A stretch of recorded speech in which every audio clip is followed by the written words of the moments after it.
यह एक youth hostel है जहां पुरुष और महिलाएं एक ही कमरे में रह सकते हैं। जब जेम्स पहली बार हॉस्टल पहुंचा तो उसने एक लड़की के चिकने पैर देखे। बिना सोचे समझे उसने उस लड़की के नीचे वाला बेड चुन लिया। लिसा का फिगर बहुत अट्रैक्टिव था। एक सिंगल लड़का होने के नाते जेम्स को तुरंत उसमें दिलचस्पी हो गई। उसने मौका देखकर लिसा से बातचीत शुरू की। धीरे धीरे उनके बीच का माहौल फ्लर्ट करने वाला हो गया। तभी एक तीसरा रूममेट आ गया। वह एडवर्ड नाम का एक विदेशी था। जेम्स ने तुरंत उसे अपना प्रतिद्वंद्वी माना, लेकिन लड़की उसमें ज्यादा दिलचस्पी लेती दिखी। लिसा जिस तरह से एडवर्ड को देख रही थी उसमें आकर्षण साफ झलक रहा था। यह देखकर जेम्स को बहुत जलन महसूस हुई। उसे अचानक लगा कि वो उनके बीच बेवजह आ गया है। एडवर्ड असल में लिसा के नीचे वाले बेड पर सोना चाहता था, लेकिन जेम्स ने वो जगह पहले ही ले ली थी, इसलिए उसके पास कोई और विकल्प नहीं बचा। एडवर्ड को उनके सामने वाले बिस्तर पर सोना पड़ा। उस रात जब जेम्स नहाकर वापस आया तो उसने लिसा और एडवर्ड को पहले से ही गुपचुप होते देखा, जिससे उसे गुस्सा और निराशा हुई। वह मुड़ा और चला गया। उसके मन में लिसा बस एक जुगाड़ू महिला थी जो किसी के भी साथ जुड़ जाती थी। लेकिन उस रात बाद में मामला और भी गंभीर हो गया। उन दोनों ने जेम्स की भावनाओं को पूरी तरह से नजरअंदाज कर दिया।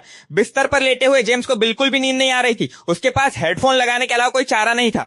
उसने अपना ध्यान भटकाने के लिए फोन की वॉल्यूम तेज कर ली। इस तरह उसके ऊपर चाहे कुछ भी हो उसे कुछ सुनाई नहीं देगा। थोड़ी देर बाद जेम्स धीरे धीरे सो गया। अचानक खून की एक बूंद उसके चेहरे पर गिरी। तेज दर्द ने उसे तुरंत जगा दिया। जब उसने ऊपर देखा तो पाया कि ऊपर वाले बेड के लकड़ी के बोर्ड को चीरते हुए एक तेज धार चाकू नीचे आ गया था। जेम्स एक पल में पूरी तरह जाग गया। उसकी सारी नींद गायब हो गई। वह डर गया। वह बिना हिले डुले ऊपर वाले बेड को घूरता रहा। उसे लगा कि ऊपर हो रहा एक्शन हद से ज्यादा बढ़ गया था और हो सकता है कि किसी की हत्या कर दी गई हो। जब उसने बगल में देखा तो लिसा का सिर नीचे लटका हुआ था। ऐसा लग रहा था जैसे वो अब सांस नहीं ले रही थी। यह नजारा देखकर जेम्स डर गया। उसे शक हुआ कि एडवर्ड शायद कोई हत्यारा है जो खास तौर पर खूबसूरत महिलाओं को निशाना बनाता है। लेकिन अगले ही पल लिसा ने अचानक अपनी आंखें खोल दी और डरावनी मुस्कुराहट के साथ जेम्स को देखने लगी। पता चला कि असली शिकारी लिसा ही थी। जिस पल एडवर्ड कमरे में आया उसी पल से उसने उसे अपना शिकार मान लिया था।